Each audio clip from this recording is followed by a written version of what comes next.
Hey everybody, it's Mike from The Mike Wagner Show. If you like The Mike Wagner Show and you want to make your own podcast, well, let me tell you about Anchor. First of all, it's free. Secondly, there's creation tools that allow you to record and edit your podcast right from your phone or computer. You can also add any song from Spotify directly to your episodes. The possibilities are endless. Anchor will distribute your podcast for you. You can be heard on Spotify, Apple Podcasts, many more. You can also make money from your podcast with no minimum listenership. It's everything you need to make a podcast in one place. So download the free Anchor app or go to Anchor FM to get started.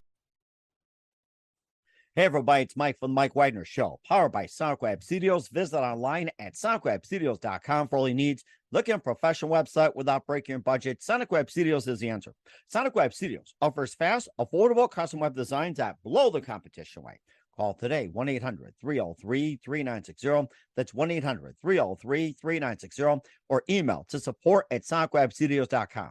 Mention the Mike Wagner Show, get 20% off your first project. Sonic Web Studios, take your image to the next level. Also, time to give an official shout out to our official sponsor of the Mike Wagner Show, international warring author Mia Molson-Zia. If you love fast-paced mysteries, you'll love Missing by Mia Molson-Zia, available on Amazon in paperback and ebook. Missing is fast-paced and intriguing with an unforgettable twist.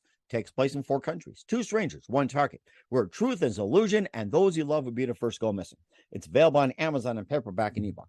Missing by Mia Molson-Zia has garnered great reviews, and Eve Levin endorsed by Howard celebrities, including Joanna Cassidy, Forge Riley, and many others. So grab your copy today for it goes Missing by Mia Molson-Zia, available on Amazon. Also, check out The Mike Wagner Show at themikewagnershow.com and over 40 podcast platforms, heard in over 100 countries, including Facebook, SoundCloud, Spreaker, Spotify, and iHeartRadio. Also, Anchor FM, iTunes, Google Play, Amazon, Audible, Apple Music. Also heard on HamiltonRadio.net, Diamonds FM, Oldies Radio, and a few networks coming soon. Take the Mike Wagner Show with you on any mobile device. Subscribe to the Mike Wagner Show on the YouTube channel. Follow the Mike Wagner Show on Instagram, Twitter, and TikTok today. And for great gift ideas, go to Amazon.com and check out the Mike Wagner Show podcast. T-shirts, pop tuckets, throw pillows, tote bags, hoodies, baseball gear. Makes great gifts 24/7. Go to Amazon.com and check out the Mike Wagner Show podcast. And for more great gift ideas, go to Amazon.com/Mia Molson-Zia for great books like Missing, Once, and Wrinkles. Also T-shirts, pop sockets, hoodies, phone cases, and more. Amazon.com/Mia Molson-Zia. Check it out today. I'll support the Mike Wagner Show on Anchor FM, PayPal, and the MikeWagnerShow.com. Make sure you do so today. We're here with a terrific gentleman who's a global thought leader in marketing and strategy on return on investment, or ROI. He also provides marketing with strategy tools and also tactics to continuously improve their marketing and exceed company sales, build marketing machines, and properly organize and collect data in any onset whatsoever. And of course, he's also an author of some amazing marketing books as well, including Marketing Machine, Marketing Calculator, The ROI of Social Media, and Return on Marketing Investment. And he has a new book out which addresses the new rules of marketing to survive and thrive in the post-COVID marketing world. And he will talk about the book, The Post-COVID Marketing Machine, Prepare Your Time to Win. And live, ladies and gentlemen, from the Plus Studios in beautiful downtown Atlanta, the amazing global thought leader in marketing and strategy and return on investment. If you want your ROI to succeed, listen to this guy. Ladies and gentlemen, the multi-talented and author, Guy Powell. Guy, good morning, good afternoon, good evening. Thanks for joining us today. Mike, thank you so much, and really love your introduction and what you've got going on there. This is fantastic.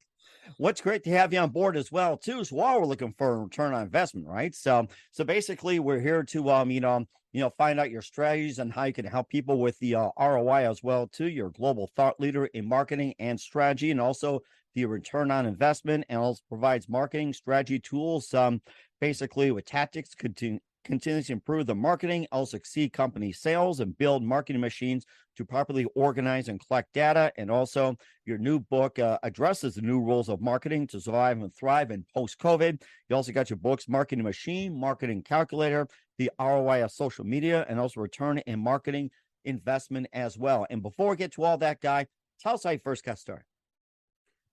Sure. Well, it's kind of it goes back about 15 or 20 years. I was the VP of marketing for a high-tech company, and we were selling products to major corporations, and we were selling them as well to consumers. And I figured, well, let's see what would happen. Let me see if I can get another couple $1 million in a marketing budget. Marketers always want to spend more, and so why not? So I put together a whole bunch of plans and worked with my team, and I thought we had some really good ideas. And I went to the CEO, and he goes, "Guy, why would I invest in marketing when I can just hire some more sales folks?" And that Oh, hit me right in the chest. I said, ouch. "Oh man." So, but that right there was the impetus for my first book, Return on Marketing Investment. And I reorganized my marketing. I reorganized the accounting of the marketing. I started to really put strong tracking in place. And then, over the next 6 months or so, I was really able to say, this is how successful my marketing is. I can connect this marketing activity, whether it was a trade show or an ad or whatever it was, specifically to that revenue. And that's why sales guys otherwise get all the money, is because, they can say, "Hey, I closed that deal." Well, what I did was exactly that, except I did it for all of the marketing activities. And I didn't get a budget increase, but at least I felt good. I removed the dagger. I was able to breathe again and go from there. That's certainly amazing as well, too. And what was a precise moment that simply got you into writing these books? Well, that was the first thing, and then secondly, the tech bust took place, and I said, if I'm going to really now survive in basically a new marketing world, I needed to really come up with some new concepts for myself, so that I could be not just VP of marketing or global VP or whatever. I needed to be a domain expert. And so then I wrote Return on Marketing Investment. That was then followed by Marketing Calculator, ROI of Social Media, and now, of course, Post-COVID Marketing Machine, which really helps, I think, the marketer to figure out how they can organize their marketing so that they can win in the marketplace. Because it's not just a simple do some marketing and they will come. No. You have to do a lot more than that. You have to make sure that your whole marketing operations, your tracking, and your creativity all come together so that you can really win in the marketplace. Mm-hmm. And with the adaptation of social media and what you've done in marketing in the past before social media, do you think the marketing, especially going to return on investment, is easier with social media, or is it a bigger challenge than people expect? Well, back when I wrote ROI of Social Media, the organic social was, how can you get organic social to work? Now it's really very different. Paid social, which means I'm actually paying for advertising in social, whether it's Facebook or influencers or whatever. That is what's really providing a great return. And for most of our clients, paid social is better than any other channel. And so with that, now and moving into the post-COVID world, where TikTok and Instagram Reels and so many other new really cool channels are coming up, those are the things that marketers now need to figure out how to use and how then to win with them. Mm-hmm. And also another machine that's come up as well too is Discord. That's been growing as well too. And of course, you also had MeWe, and I think there's also quite a few other social channels. And what do you see the future in that in terms of, like, marketing, return investment, and marketing on those channels? We know Discord have been on the rise, and of course, Twitch turned from a video game platform into a regular platform. MeWe has been the alternate to Facebook and some of the others. What's a future look in terms of those new social channels? If there's other social channels, tell us about that. Absolutely. So in my first Marketing Machine book, and then to some extent also in this one of the things that you have to do is you want to be strong on a handful of channels, because you don't know which one is actually going to take place and which one is really going to then lead the charge as being the next one, the next big wave. And so you kind of have to place your bets. It's almost like being a venture capitalist, where you then say, listen, I want to place my bets on 10 of these, realizing that maybe only one or two of them are going to take off. And so all of those channels, whether it's MeWe or Twitch or then TikTok now and Instagram, Instagram Reels and some of the other new opportunities that are out there. One of those, well, actually, a couple of those have already taken off, and then there's a whole bunch more that's coming. And similarly, now when you think about not just social media on the social media platforms, but when you also look at the gaming platforms and what's going to happen with the metaverse, we as marketers have to start placing bets. We have to buy property. We've got to figure out how to use NFTs. We've got to start putting together, different capabilities in the metaverse, placing our bets so that we can then take off with that. One of the things that I've learned as well, and even with post-COVID marketing machine, is some of those wins can be short-term and some of them can be long-term. If I had placed a bet on Facebook 10 years ago, I'd have been a winner for at least 10 years. And even today, I'd still be a winner. However, now some of these platforms, they take off, you get this really great response, and then they kind of fade. I still want to get that where it took off. I still want to ride that wave, even if I have to, at some point see it go down, because I do know that there's going to be some other waves to be able to help me through this, the new post-COVID marketing environment. Mm-hmm. You said something about Facebook. You predicted that, back 10 years ago, you said it would take off, and it did. What are some of the other ones that you predicted that did take off, or some predicted did take off, kind of went down? Were some of the things that you scored on, and were some of the things that kind of just tanked? Yeah, well, I wouldn't have. I would have probably kept my money in MySpace. As bad as I think we all did. And I would have lost. But that's what a venture capitalist does: is you place bets such that only one or two of those has to really pay off in a big way, and all the other ones, it's okay if I don't do so well, because I was planning on those one or two to really pay off for me. And so it's in some respects it's FOMO, fear of missing out. But it's not really fear. It's being very intelligent to place bets so that I can be there when I need to be, when they really start to do that hockey stick. Mm-hmm. And of course, hockey sticks, you talk about that as well, too. And we talked earlier as well. And, getting back to in just a minute here with the NFTs and the cryptos and everything else. And what future do you see with the NFTs and cryptos and tied to marketing, return investment, and everything else? And between the NFT and crypto, which one would you prefer and why? Well, I think those are two different directions. Crypto and cryptocurrency, if that's what you mean by it, that's how I would interpret that. I think that has value. I think there is definitely a digital value for a currency that kind of spans the globe, so to speak. And as well, it's kind of like placing a bet. So if I had the money, I'd want to have some euros, I'd want to have some US dollars, I'd want to have some Singapore dollars, some Swiss francs, and I'd want to kind of place my bets because they're going to keep going up and down. Well, NFTs are a little bit different than that. NFTs, non-fungible tokens, are kind of like also placing your bets. If I want to, let's say, buy a very specific recording, let's say, of a football game that nobody else can have, or I want to have some kind of a piece of artwork. Those are the early things that are going on yet. I don't know whether they're there yet. I don't know whether the market has figured out how to use them. The value, though, of having something that's very specific that nobody else can have is clearly a value. And I think that's where we're going to see some interesting opportunities come out.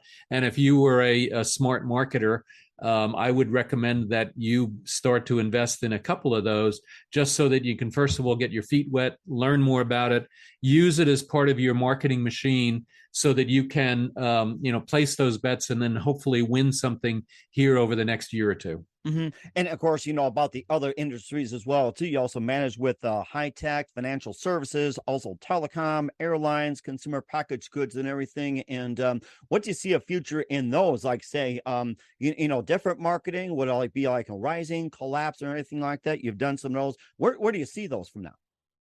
Well, most of the industries are not going away. It's not like I don't need furniture. It's not like I don't want to fly. It's not like I'm going to not have a bank.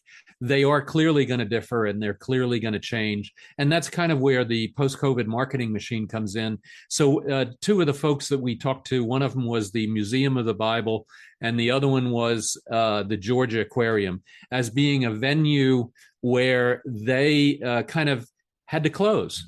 and then they had to digitize. They had to get online. They had to be able to offer online services. And they survived because they pivoted and realized that the consumer behavior is now different.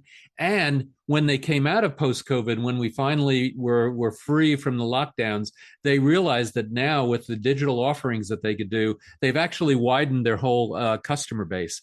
And so that actually turned out to be pretty good for them. But it's not like they were going away. It's that they had to morph, and they had to make sure that they were now there where the consumer has moved to. That's really interesting as well, too. We'll talk more about the book, The Post-COVID Marketing Machine, along with your other books. But first, listen to The Mike Wagner Show at themikewagnershow.com, powered by Sonic Web Studios. Visit online at sonicwebstudios.com for all your needs. Look at a professional website without breaking your budget. Sonic Web Studios is the answer. Sonic Web Studios offers fast, affordable custom web designs that blow the competition away. Call today, 1-800-303-3960. That's 1-800-303-3960. Or email to support@sonicwebstudios.com. Mention the Mike Wagner Show. Get 20% off your first project. Sonic Web Studios. Take your image to the next level. Also, time to give an official shout out to our official sponsor of the Mike Wagner Show, international warring author Mia Molson-Zia. If you love fast-paced mysteries, you'll love Missing by Mia Molson-Zia, available on Amazon in paperback and ebook. Missing is fast-paced and intriguing with an unforgettable twist. Takes place in 4 countries, 2 strangers, 1 target, where truth is illusion and those you love will be the first go missing. It's available on Amazon in paperback and ebook. Missing by Mia Molson-Zia has garnered great reviews in Eve 11 and endorsed by Howard celebrities, including Joanna Cassidy, Forbes, Riley, and many others. So grab your copy today. 4 Girls Missing by Mia Molson-Zia, available on Amazon. Also, check out the Mike Wagner Show at themikewagnershow.com on over 40 podcast platforms, heard in over 100 countries, including hamiltonradio.net, also Diamonds FM, Oldies Radio, and a few networks coming soon. Take us with you on any mobile device. Subscribe to the Mike Wagner Show on the YouTube channel. Follow the Mike Wagner Show on Instagram, Twitter, and TikTok today. For great gift ideas, go to Amazon.com and check out the Mike Wagner Show podcast. And for more great gift ideas, go to Amazon.com/Mia Molson-Zia for great books, merchandise, and more. I'll support the Mike Wagner Show on Anchor FM, PayPal, and the MikeWagnerShow.com. Make sure you do so today. We're here with global thought leader in marketing and strategy and return on investment and author of the books, Marketing Machine, Marketing Calculator, the ROI of Social Media, also return on marketing investment, Guy Powell here on the Mike Wagner Show, and talking about the post-COVID marketing machine, prepare your time to win. You did talk about some of the marketing machine book, and let's move on to Marketing Calculator and also the ROI of Social Media. And tell us about those 2 books and what prompted you to write them. Yeah, absolutely. It's interesting how the concept of marketing ROI has changed. When I first got into this business and became a domain expert, it was really just about that first thing that I mentioned with my story was connecting every one of my marketing activities to sales. If I could do that, I was a hero.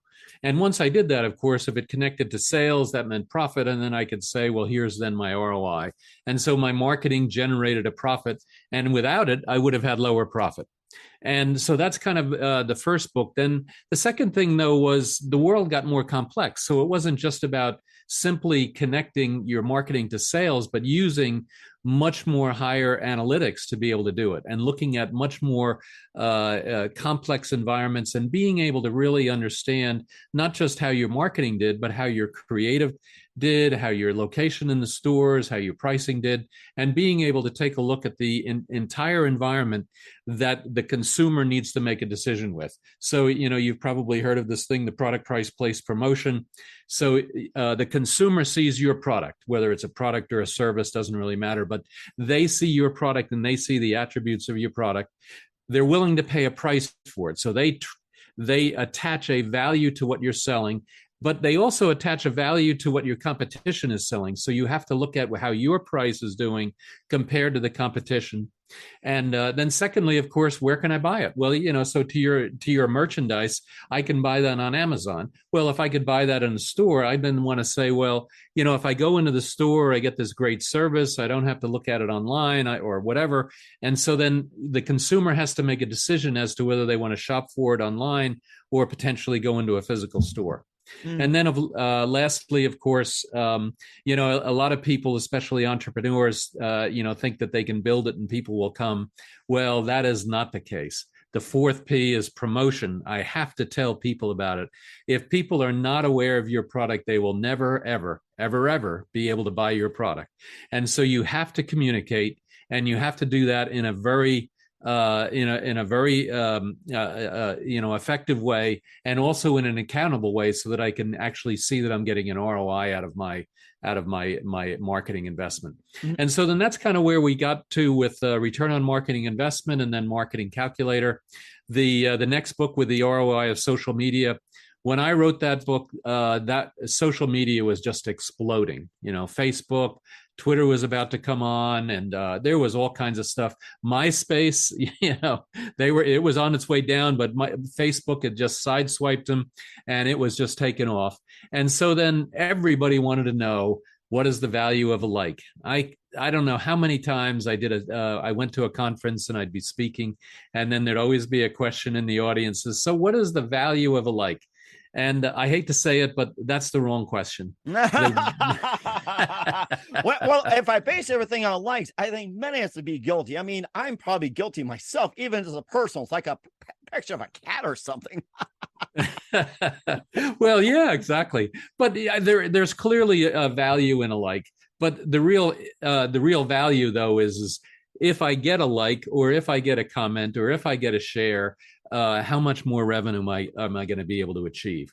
And so then the like is interesting, not to say that it's not, but the real value is how do I turn that like into an actual conversion into a sale? And so that's kind of where the ROI of social media went. I think we had some really, really good, unique thinking about how to structure all of your social media and how to measure it. And that's critical. It's not just measuring the number of likes you get, but how do you structure it so that you can tie that value of each of those interactions and each of those engagements to some point further down in the purchase funnel, and then some point from there down into purchasing of your product. Now, the marketing machine was pre-COVID, and there it's the marketing ROI business had kind of evolved to, it's not just measuring, but how can I operationalize my measurement so that every week, every month, every quarter, every year, I'm doing better and better and better, and doing better in an accountable way, and in a reliable way, and in a predictable way. So one of the examples in one of the cases that we talk about, we were working with a cheese manufacturer over in Holland, and they had been doing 2 big waves of advertising a year. And then one of the things that happened was, all of a sudden they came out with a new creative, and the creative didn't work. All of a sudden, they had this really what everybody thought was a great creative, and sales started to go down. And they said, whoops, we got to do something here. We got to change out our creative. Let's at least go back to what we did last year. And then that forced them to be a lot more rigorous in what they were measuring. And so as we worked with them, and as we started to get that measurement in place, then they realized exactly how to make that old campaign work, and then to come up with a new campaign, and then use both of those to really drive sales further.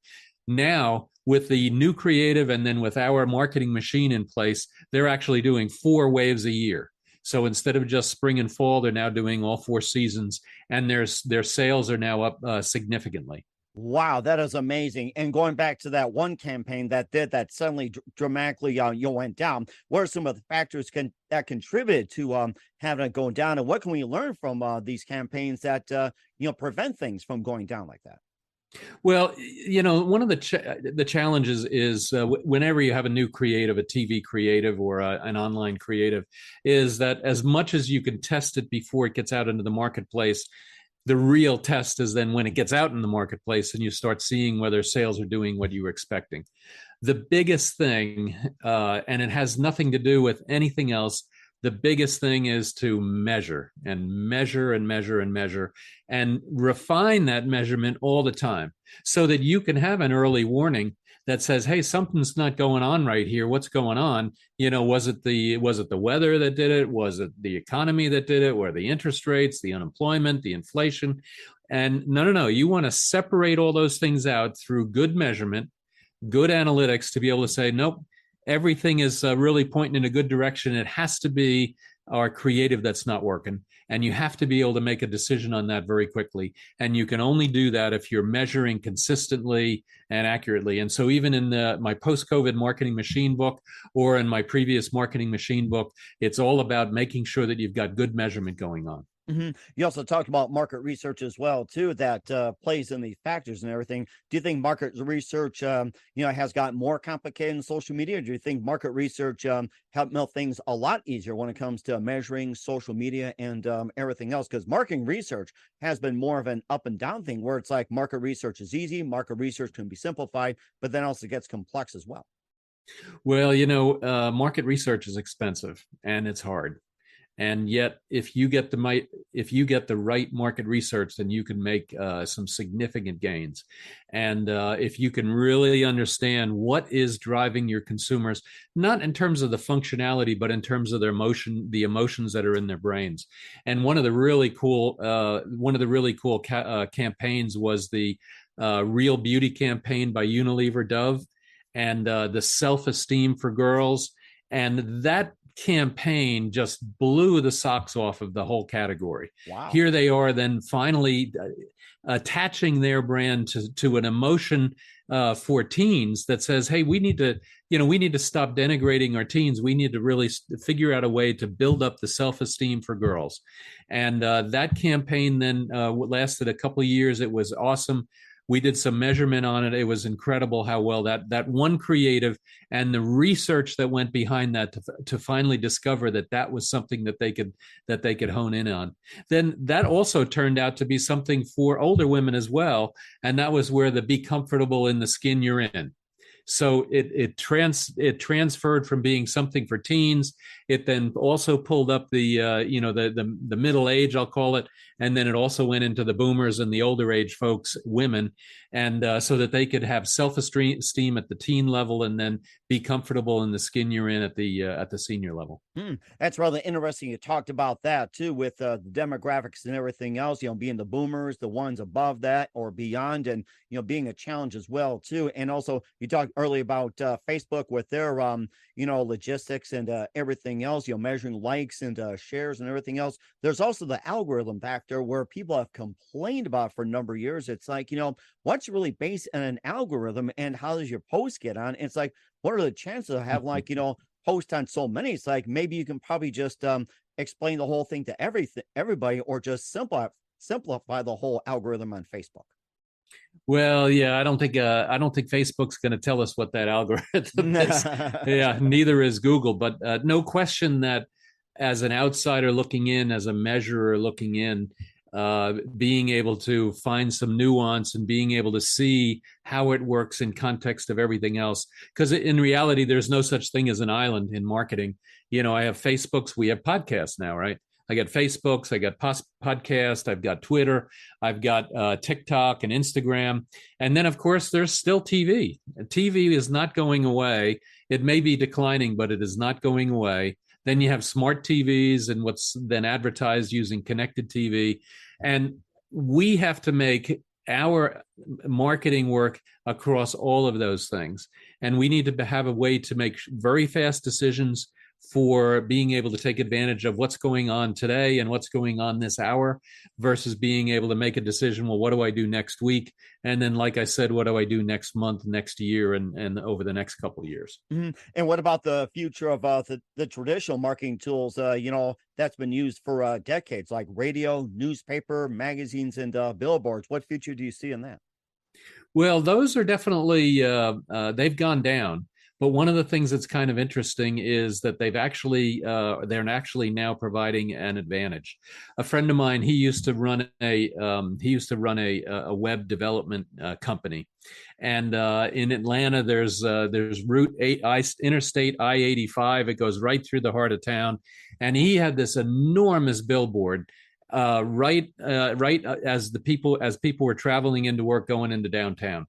And he was spending at the time $10,000 a month. Now, of course, it's probably $20,000 or $30,000 a month. But he said that one billboard, here he is using a billboard to advertise a web business, and that one billboard put his company on the map And of course, now he's sold it and now he's retired. So Wow. traditional media does not go away. You just have to figure out a way to do it. And being unusual. I mean, who would have ever thought that you could advertise a web development company using a billboard? It's kind of like, huh? Right. But yet he was able to build his business through that. And personally, if I, at some point, I would love to try that myself, is to build my marketing ROI and consulting business and strategy business using a billboard, just like he did on Interstate 85 going through downtown Atlanta. I think you're getting some people calling about that and what are the rates. So I think you just got something going right there. So Yeah, absolutely, absolutely. But it's funny. The traditional media is not going away. What'll happen is it'll get used less and less. But because it gets used less and less, those people that are actually still watching it or still listening to it or still reading it are then going to see your ads. So they might not see it on digital. Or, to your point, there's, certainly the secure seniors, there's the boomers. They're interested in traditional media. We did a project for an insurance company, and one of the things that came out was the success of printed magazines, and it happened to be the Family Planner magazine and Family Magazine, and I can't remember what the other ones were. But the success was placing physical print ads in those magazines when everybody else was trying to go digital. wow. That is something. And of course, Facebook, who would have thought 10 years would have just took off at this pace. Twitter, TikTok, Instagram, and everything. What are some of the social media websites or portals or whatever you call it? What do you see coming up in about 5-10 years, or even like next year would be a big thing? Yeah, well, I think, social media is not going to go away. I mean, Facebook seems to have leveled off. Twitter seems to be declining a bit, but they're not going to go away. They're going to figure out what's going on and get rid of the bots, or somehow figure out how to get their business back online and get back in a growth path. What I definitely see is the metaverse. You have, our grandson, as much as we as old folks don't like it, he's on there on Roblox, he's on Minecraft, and he's on there, a couple hours a day playing with that. As he grows, he is going to be he's going to be a gamer, right? Mm-hmm. Well, the gaming platforms are the ones that are going to be all of the ones that are going to provide the metaverse as kind of the platform. And on top of that platform, I'm going to put learning capabilities. I'm going to put other kind of informational or entertainment kind of capabilities. But the platforms will be now where the real investment needs to be. So me as an advertiser, I'm going to want to place a bet on Roblox. I'm going to want to place a bet on Minecraft, and then figure out a way to build an environment that takes advantage of the environment but promotes my brand to my customers as best as possible. That's where things are going. That's where things are going. That's really interesting as well, too. We'll find out what's coming up in 2022 and beyond for author Guy Powell, the post-COVID marketing machine. You listen to the Mike Widener Show at the MikeWidenerShow.com, powered by Sonic Web Studios. Visit online at sonicwebstudios.com for all your needs. Also brought to you by official sponsor of the Mike Widener Show, international war-wearing author Mia Molson's The Missing, available on Amazon and paperback and ebook. We'll be back with author Guy Powell, the post-COVID marketing machine. Prepare your time to win after this time up. We're back with author Guy Powell and the Mike Widener Show, founder of ProRelevant Marketing Solutions, and also the post-COVID marketing machine. Prepare your time to win. And what else can we expect from you in 2022 and 23 beyond, Guy? Yeah, absolutely. And thank you. Two things. I've got two concepts that we're kind of playing around with my partners. One of them is to look at the digital and the analytics in digital marketing. And no question that there's still a lot of opportunity there. You would think that after 10 years, 15 years, that the analytics have kind of plateaued in digital, and they haven't. There's still some really, really cool stuff going on. And there's evolution of that analytics and evolution of the data. And so those two pieces will continue to provide really good fodder for marketers as they move forward. The other thing is certainly the metaverse. And I haven't decided yet, or we haven't decided yet, whether we're going to do a metaverse marketing machine or we're going to do a digital, an advanced digital marketing machine. moving forward. But that decision, I think I'm kind of taking a break. We just got done with this one, and and it took us a while. We put it up on the website at marketingmachine.prorelevant.com, and I hate to say it, I'm taking a little bit of a break, but I'm going to be right back at it in the new year with either a metaverse marketing machine or a digital analytics marketing machine, or maybe I'll do something totally different. I don't know. We'll see. Mm-hmm. And of course, it's well deserved as well, too, the way you work, Guy. It's totally amazing. Where can we find the post-COVID marketing machine and your other books in the meantime, Guy? Yeah, please go to marketingmachine.prorelevant.com. Marketingmachine.prorelevant.com. All my books are out there. And of course, they're on Amazon as well. So you can go to either one. But if you want to read a little bit more about the book, if you want to sign up for some podcasts and other information and interviews and things like that, go to marketingmachine.prorelevant.com. We will certainly do that. We're here with author Guy Powell, the post-COVID marketing machine on the Mike Wagner Show. And who do you consider biggest influence in your career? Oh man, that's a good question. I haven't had one like that in a while. There was a guy that I worked with when I first got out of college. His name was Jim Bennett. He was a PhD, and he really challenged me. I was amazed. I had a lot of fun. I actually, when I first got out of college, I was in engineering, and that's kind of why analytics and ROI, I guess, are in my blood now that I'm in the marketing side of things. But he is the one that challenged me to really do some logical thinking. And if I might add another one, I worked 6 years over in Germany, and my mentor over there was a guy named Dr. Fritz Kroger.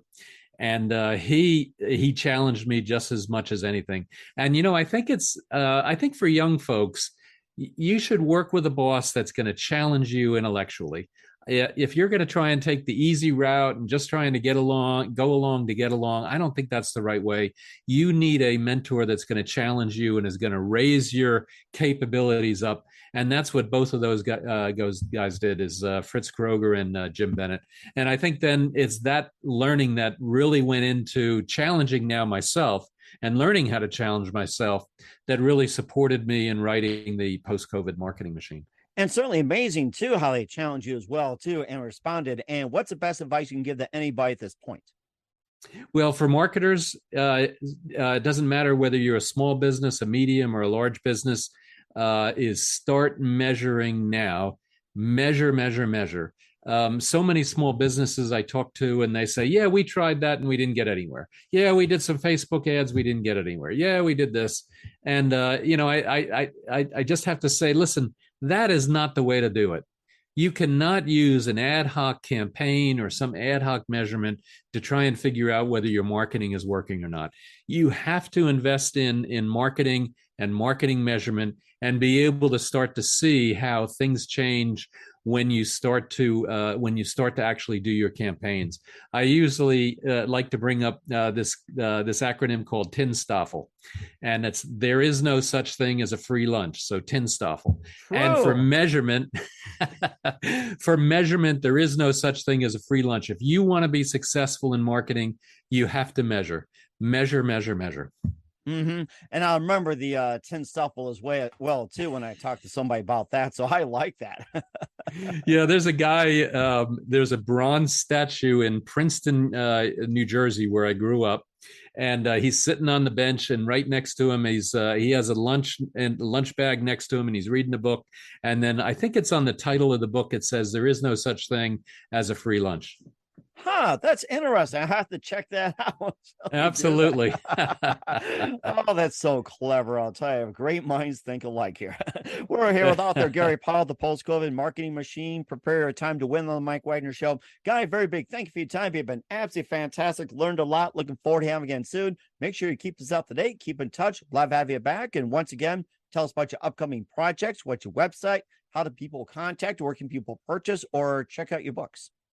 Absolutely. So marketingmachine.prorelevant.com. There you can find information about me, about my business, and about my books. And then, of course, you can either buy them through there.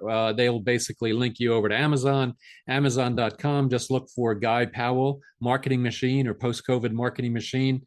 I will definitely pop up. It's an international bestseller, a #1 international bestseller. And so it will, it'll definitely be at the top and easy to find. We will certainly do that. Once again, Guy, a very big thank you for your time. You've been absolutely amazing. Looking forward to having you soon. Make sure you keep us up to date. Keep in touch. Love having you back. We wish you all the best. And Guy, you definitely have a great future ahead of you. Thank you so much, Mike. Great to be on your show.